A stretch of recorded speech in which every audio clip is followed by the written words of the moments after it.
अस्सलाम वालेकुम। अगर आपका ये सोचना है कि मेरे वोट डालने से मेरे इलाके के रोड, ड्रेनेज, वाटर, लाइट के प्रॉब्लम सॉल्व होंगे, इसके अलावा और कुछ नहीं, तो ये आपका सोचना गलत है।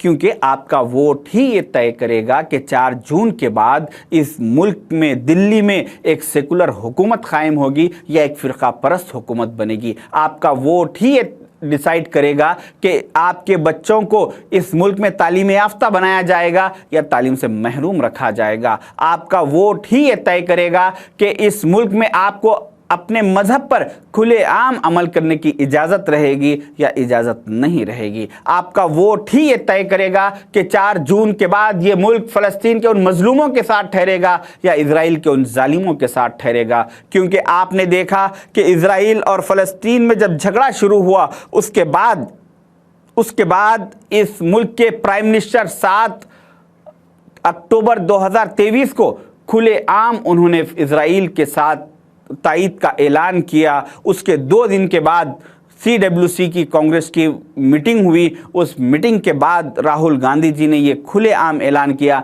कि हम उन फ़लस्तीन के मज़लूमों के साथ है। फ़लस्तीनियों को भी उनके मुल्क में आज़ादी से जीने का हक़ है। फ़लस्तीनियों को भी उनकी ज़मीन जो कब्ज़ा हो चुकी वो वापस मिलना चाहिए। फ़लस्तीनियों को भी इज़्ज़त और वक़ार के साथ जीना चाहिए। इस तरह से राहुल गांधी जी ने जब ये ऐलान किया तो मेरे भाइयों, मेरा कहने का मतलब ये है कि अगर हम एकजुट होकर हमारे वोट की अहमियत को समझेंगे और हम मुत्तहिद होकर एक 100% पोलिंग परसेंटेज करके हम अगर एक दिल्ली में एक सेकुलर हुकूमत को कायम करेंगे तो शायद कि वो हुकूमत फ़लस्तीन का जब तायीद का ऐलान करेगी, जिस तरह से आज की हुकूमत इज़राइल के साथ है, हो सकता है कि हम अगर सही हमारा वोट इस्तेमाल करें तो 4 जून के बाद यही मुल्क की हुकूमत फ़लस्तीन के साथ ठहरेगी। शायद कि उसके बाद उनके चेहरे पे थोड़ी सी मुस्कुराहट आ जाएगी। वो सोचेंगे कि दुनिया में कोई एक ऐसे भी कलमागो लोग हैं जो मुत्तहिद होकर एक सेकुलर हुकूमत को कायम करे, जो हुकूमत आज हमारे जुल्म के खिलाफ आवाज़ उठा रही है, हमारे तायीद का ऐलान कर रही है, उन हमारे जालिमों, हम पे जुल्म करने वाले जालिमों के खिलाफ आवाज़ उठा रही है। तो मेरे भाइयों, आप अपने अहमियत को समझिए, वोट की अहमियत को समझिए। क्योंकि हर मुसलमान को मैं देखा, कई इंसानों को देखा, हर किसी की ये ख्वाहिश है कि फ़लस्तीन में जो जुल्म हो रहा है, शायद कि हमसे अगर कुछ हो सके तो हम उन बेसहारा, उन यतीम बच्चों के लिए कुछ मदद कर सकें, उन बेवाओं के लिए कि हम कुछ हेल्प कर सकें, उन प्यासों को हम कुछ पिला सकें, उन भूखों को कुछ खिला सकें। इस तरह से हर किसी की ये ख्वाहिश है, मगर बॉर्डर के कुछ इंस्ट्रक्शंस की वजह से कोई कुछ कर नहीं पा रहा है। तो कम से कम आप इतना तो कीजिए कि अपना वोट का हक़ इस्तेमाल कीजिए और एक सेकुलर हुकूमत को लाइए।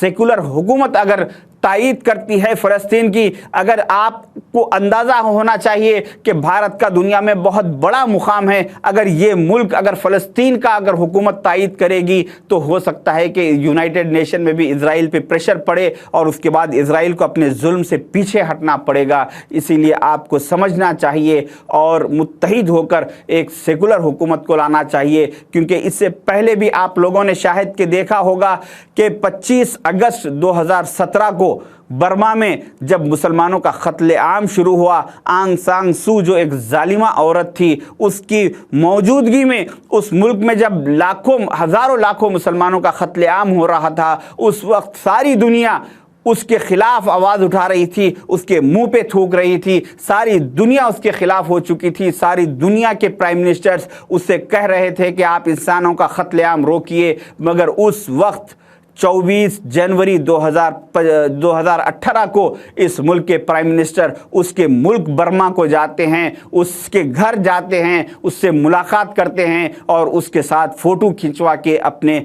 ट्विटर पे अपलोड करते हैं। वो क्या मैसेज देना चाह रहे थे आप समझ सकते हैं। अगर आपको अक्लमंद है तो आपको समझना चाहिए कि जिस औरत की मौजूदगी में लाखों मुसलमानों का, हज़ारों मुसलमानों का कत्लेआम हो रहा था, उस वक्त सारी दुनिया उसके ख़िलाफ़ थी होंगी, मगर मैं तो उसके साथ ठहर के फ़ोटो लिया। ये मैसेज कहाँ जा रहा है आपको समझने की ज़रूरत है। तो मेरे भाइयों, हमें चाहिए कि वोट की अहमियत को समझे। मस्जिद, ख़ास करके मस्जिद कमेटियों पर مسجد کے اماموں پر، مسجد کے خطیب حضرات پر، محلے کے ذمہ دار لوگوں پر یہ ضروری ہے کہ وہ اپنے اپنے علاقوں میں 100% پولنگ کرانے کی کوشش کرے، اپنے آپسی اختلافات کو دور کرے، ختم کرے اور پولنگ پرسنٹیج بڑھانے کی کوشش کیجیے۔ اور خاص کر کے یہ تلنگانہ میں جو BRS TRS کے لیے جو مسلم قائدین کام کر رہے ہیں، انہیں چاہیے کہ تھوڑا سوچے، ٹھنڈے دماغ سے سوچے۔ اگر اپنے کچھ پرسنل مفادات ہیں تو اس مفادات کو بازو رکھتے ہوئے، اس ملک کے حالات کو دیکھتے ہوئے،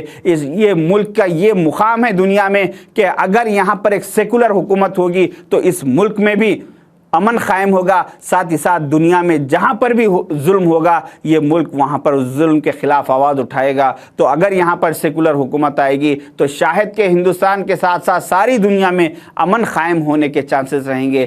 میں اپنی بات کو ختم کرنے سے پہلے ایک بات دہرا دینا چاہتا ہوں کہ آپ کے ووٹ کی اہمیت یہ ہے کہ آپ کا ووٹ آپ کی گلی سے لے کے غازہ تک کے لیے اثر انداز ہونے والا ہے۔ آپ کا ووٹ آپ کی گلی سے لے کے غازہ تک کے لیے اثر انداز ہونے والا ہے، اسی لیے اپنے ووٹ کی اہمیت کو سمجھیے۔ شکریہ، اللہ حافظ۔